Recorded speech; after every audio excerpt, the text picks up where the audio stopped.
Hello प्यारे बच्चों, welcome to our channel. कुछ इंपॉर्टेंट अपडेट्स हैं जो मैं आपको देना चाहता हूं, तो वीडियो को अंत तक देखिएगा। कुछ चीज़ें हम डिस्कस करेंगे जो अभी हमारे फ़िलहाल आसपास चल रही हैं आपके बोर्ड से रिलेटेड।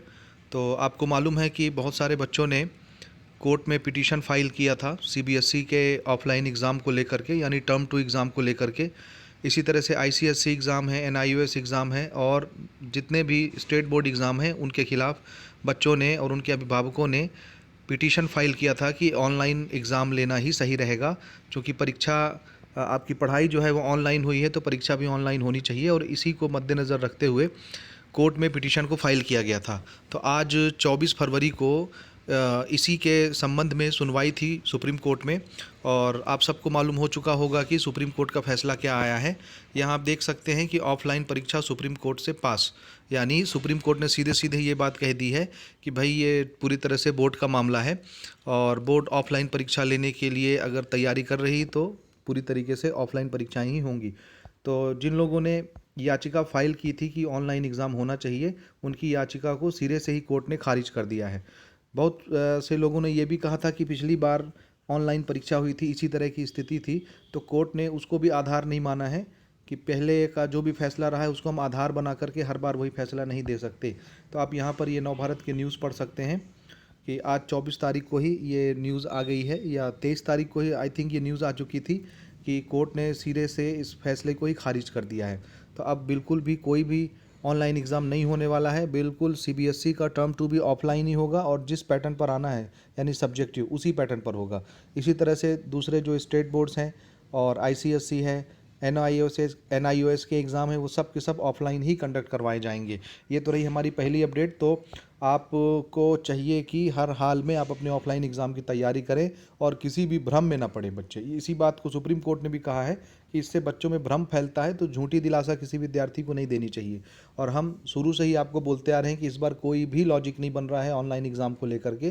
पूरी परीक्षाएं इस बार ऑफलाइन ही होंगी, और सुप्रीम कोर्ट ने भी आखिर में मोहर लगा ही दिया है कि आपकी एग्ज़ाम ऑफलाइन होंगी।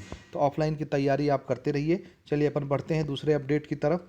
यहाँ आप देख सकते हैं छत्तीसगढ़ बोर्ड के 10वीं 12वीं के प्रश्न पत्रों का वितरण आज 24 फरवरी से शुरू हो गया है। तो क्वेश्चन पेपर्स अब आपके जहाँ भी सेंटर बनाए गए हैं, यानी आज के डेट में तो हर स्कूल को सेंटर बनाया गया है, तो हर स्कूलों तक अब क्वेश्चन पेपर पहुँचाने का सिलसिला शुरू हो गया है। जिस स्कूल को सेंटर बनाया गया है वहाँ किसी न किसी केंद्र अध्यक्ष की ड्यूटी लगेगी। तो उस केंद्र अध्यक्ष का ये कर्तव्य होगा कि अपने समन्वयक केंद्र से जा कर के प्रश्न पत्रों को अपने स्थान पर लेकर के आए। तो बसों से इस प्रश्न पत्र को लाया जाएगा जहाँ जहाँ के भी केंद्र अध्यक्ष बनाए गए हैं। आप यहाँ पर स्क्रीन में पढ़ भी सकते हैं सारी डिटेल। और सबसे पहली चीज़ तो ये जो क्वेश्चन पेपर आएगा ये आपके नज़दीकी थाने में रखा जाएगा, और जिस दिन जिस सब्जेक्ट का पेपर होगा उस दिन वही सब्जेक्ट का कॉपी, वही सब्जेक्ट का क्वेश्चन पेपर आपके स्कूल तक, आपके सेंटर तक पहुंचाया जाएगा। आपको मालूम हो कि पिछली बार 10वीं परीक्षा नहीं हुई थी बोर्ड की, तो 10वीं की जो कॉपियाँ थी वो यथावत स्कूलों में बची रह गई थी। तो इस साल वही कॉपियाँ 10वीं के बच्चों के लिए यूज़ में दी जाएंगी, और क्लास 12th के बच्चों के लिए आंसर शीट जो है वो बोर्ड की तरफ से भेजी जा रही हैं। तो उम्मीद है ये टॉपिक आपको समझ में आ गया होगा। ये जो न्यूज़ मैं आपको दिखा रहा हूँ नव भारत की, ये बिलासपुर से रिलेटेड है, और ये सिलसिला आज 24 तारीख से हर सेंटर के लिए लागू कर दी गई है। अगले अपडेट की तरफ हम बढ़ते हैं। बहुत सारे बच्चों का ये क्वेश्चन था कि इस बार एग्ज़ाम दिलाने के लिए बच्चों को यूनिफॉर्म में जाना होगा या सिविल ड्रेस में भी बच्चे जा सकते हैं।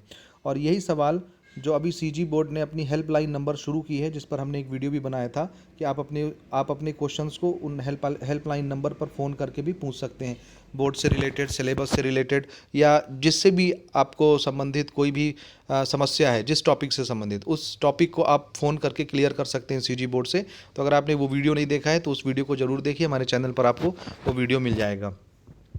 तो यहाँ पर बोर्ड ने ये कहा है, श्री वीके गोयल जी का बयान आया है जो कि हमारे शिक्षा सचिव हैं, कि यूनिफॉर्म इस बार बाध्य नहीं है। बहुत सारे बच्चों की स्कूलें बंद थीं तो बच्चों ने यूनिफॉर्म नहीं सिलवाए, किसी के पास है किसी के पास नहीं। तो चाहे वो प्राइवेट स्कूल हो चाहे वो गवर्नमेंट स्कूल हो, बच्चे को पेपर देने से कोई भी संस्था नहीं रोक सकती।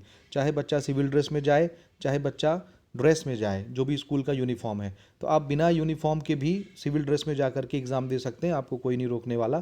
तो ये एक इम्पॉर्टेंट अपडेट थी।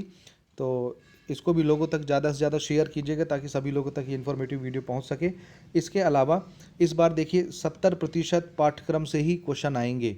जी हाँ, मैं बार बार साल भर से आपको बताते आ रहा हूँ या पिछले साल से आपको बताते आ रहा हूँ कि पिछले 2 वर्षों से आपके सिलेबस में कटौती की गई है 30% की, और बचे कुचा जो सिलेबस है हमारा 70% उसी से क्वेश्चन बनाए गए हैं। तो आपको सिर्फ रिड्यूस सिलेबस को ही स्टडी करनी है।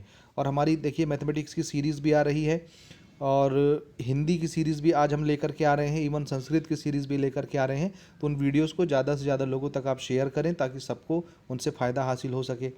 आप यहाँ पे देखिए, ये 2 साल तो हो गए कोविड के जिसमें 70% सिलेबस से क्वेश्चंस आ रहे हैं, लेकिन इसमें बच्चों के लिए बहुत ज़्यादा नुकसान है, क्योंकि आगे चल के उनको सिर्फ 12th करके दुकान तो खोलनी नहीं है, आगे का कैरियर है, उनको आगे पढ़ाई करनी है, कंपटीशन एग्ज़ाम देना है, और आगे कंपटीशन एग्ज़ाम में पूरे सिलेबस से क्वेश्चन आते हैं। जो सिलेबस आपका अभी कट गया है उससे भी क्वेश्चन आएंगे। इस बात को मद्देनज़र रखते हुए अब जो अगला सत्र आने वाला है, उस अगले सत्र में अब 100% आपकी जो सिलेबस होगी वो पूरी लागू की जाएगी, कोई भी कटौती नहीं होगी। अगर अगर अगर कोविड की सिचुएशन कंट्रोल में रहती है तो, अगर फिर भी कोविड का सिचुएशन बाद में बिगड़ता है तो फिर से कटौती वाले सिलेबस से ही बच्चे पढ़ाई करेंगे। लेकिन अगर कोविड कंट्रोल में रहता है तो फिर आपका पुराना सिलेबस जो 2 साल पहले लगता था वही सिलेबस यथावत रहेगा और बच्चे पूरा पूरा सिलेबस पढ़ेंगे।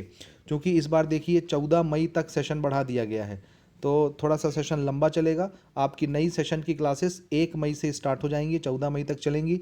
उसके बाद 15 मई से लेकर के 15 जून तक ये 32 दिन की छुट्टी आपको मिलेगी, और 15 जून के बाद यानी 16 जून से फिर से नया सेशन शुरू हो जाएगा। तो इस बार थोड़ा सा टाइम पीरियड चेंज किया गया है, तो इस बात का भी ध्यान रखेंगे। इस वीडियो को ज़्यादा से ज़्यादा लोगों तक शेयर करें। अगर आपकी कोई क्वेश्चन है तो पोस्ट करें, हम आपके क्वेश्चंस के आंसर देने की कोशिश करेंगे। वीडियो देखने के लिए बहुत बहुत धन्यवाद। मिलते हैं अपन अगले वीडियो में।